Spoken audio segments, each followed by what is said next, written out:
परिंदे जब उड़ने की ठान लें तो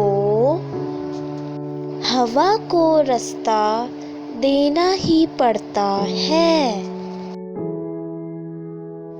कामयाबी बाजारों में नहीं बिकती, बल्कि इंसान अपने अपने अज़्म ओ हौसले और लगन से हासिल करता है।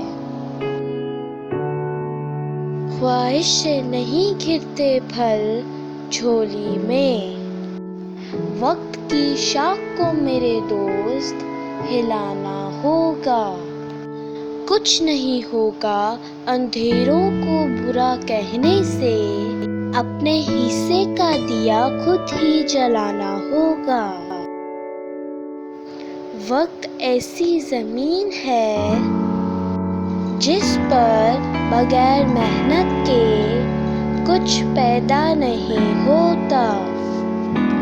अगर वक्त पर मेहनत की जाए तो फिर फल जरूर मिलेगा।